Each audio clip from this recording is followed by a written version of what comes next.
John chapter 6 verse 1. After these things Jesus went over the Sea of Galilee, which is the Sea of Tiberias. Then a great multitude followed him, because they saw his signs which he performed on those who were diseased. And Jesus went up on the mountain, and there he sat with his disciples. Now the Passover, a feast of the Jews, was near. Then Jesus lifted up his eyes, and seeing a great multitude coming toward him, he said to Philip, "Where shall we buy bread that these may eat?" But this he said to test him, for he himself knew what he would do. Philip answered him, 200 denarii worth of bread is not sufficient for them, that every one of them may have a little. One of his disciples, Andrew, Simon Peter's brother, said to him, "There is a lad here who has 5 barley loaves and 2 small fish, but what are they among so many?" Then Jesus said, "Make the people sit down." Now there was much grass in the place. So the men sat down in number about 5,000.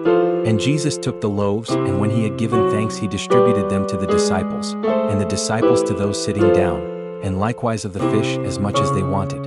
So when they were filled, he said to his disciples, "Gather up the fragments that remain, so that nothing is lost."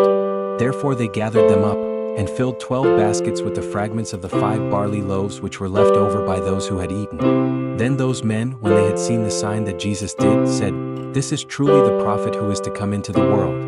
Therefore when Jesus perceived that they were about to come and take him by force to make him king, he departed again to the mountain by himself alone.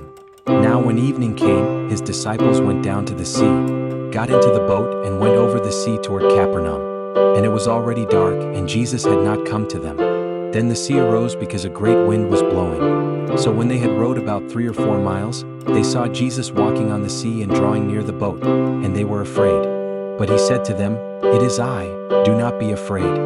Then they willingly received him into the boat, and immediately the boat was at the land where they were going. On the following day, when the people who were standing on the other side of the sea saw that there was no other boat there, except that one which his disciples had entered, and that Jesus had not entered the boat with his disciples, but his disciples had gone away alone. However, other boats came from Tiberias, near the place where they ate bread after the Lord had given thanks. When the people therefore saw that Jesus was not there, nor his disciples, they also got into boats and came to Capernaum, seeking Jesus. And when they found him on the other side of the sea, they said to him, "Rabbi, when did you come here?" Jesus answered them and said, "Most assuredly I say to you, you seek me not because you saw the signs, but because you ate of the loaves and were filled. Do not labor for the food which perishes, but for the food which endures to everlasting life, which the Son of Man will give you, because God the Father has set his seal on him." Then they said to him, "What shall we do that we may work the works of God?" Jesus answered and said to them, "This is the work of God, that you believe in him whom he sent." Therefore they said to him, "What sign will you perform then, that we may see it and believe you? What work will you do? Our fathers ate the manna in the desert, as it is written, he gave them bread from heaven to eat." Then Jesus said to them, "Most assuredly I say to you, Moses did not give you the bread from heaven, but my Father gives you the true bread from heaven. For the bread of God is he who comes down from heaven and gives life to the world." Then they said to him, "Lord, give us this bread always." And Jesus said to them, "I am the bread of life. He who comes to me shall never hunger, and he who believes in me shall never thirst. But I said to you that you have seen me and yet do not believe.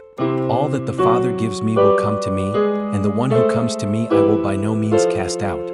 For I have come down from heaven, not to do my own will, but the will of him who sent me. This is the will of the Father who sent me, that of all he has given me I should lose nothing, but should raise it up at the last day. And this is the will of him who sent me, that everyone who sees the Son and believes in him may have everlasting life, and I will raise him up at the last day." The Jews then complained about him because he said, "I am the bread which came down from heaven." And they said, "Is not this Jesus, the son of Joseph, whose father and mother we know? How is it then that he says, 'I have come down from heaven'?" Jesus therefore answered and said to them, "Do not murmur among yourselves. No one can come to me unless the Father who sent me draws him, and I will raise him up at the last day. It is written in the prophets, and they shall all be taught by God.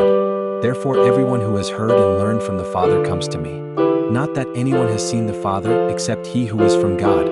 He has seen the Father. Most assuredly I say to you, he who believes in me has everlasting life. I am the bread of life. Your fathers ate the manna in the wilderness and are dead. This is the bread which comes down from heaven, that one may eat of it and not die. I am the living bread which came down from heaven. If anyone eats of this bread, he will live forever, and the bread that I shall give is my flesh, which I shall give for the life of the world." The Jews therefore quarreled among themselves, saying, "How can this man give us his flesh to eat?" Then Jesus said to them, "Most assuredly I say to you, unless you eat the flesh of the Son of Man and drink his blood, you have no life in you. Whoever eats my flesh and drinks my blood has eternal life, and I will raise him up at the last day. For my flesh is food indeed, and my blood is drink indeed. He who eats my flesh and drinks my blood abides in me, and I in him. As the living Father sent me, and I live because of the Father, so he who feeds on me will live because of me. This is the bread which came down from heaven, not as your fathers ate the manna and are dead. He who eats this bread will live forever." These things he said in the synagogue as he taught in Capernaum. Therefore many of his disciples, when they heard this, said, "This is a hard saying. Who can understand it?" When Jesus knew in himself that his disciples complained about this, he said to them, "Does this offend you? What then if you should see the Son of Man ascend where he was before? It is the Spirit who gives life. The flesh profits nothing. The words that I speak to you are spirit and they are life. But there are some of you who do not believe." For Jesus knew from the beginning who they were who did not believe, and who would betray him. And he said, "Therefore I have said to you that no one can come to me unless it has been granted to him by my Father." From that time many of his disciples went back and walked with him no more.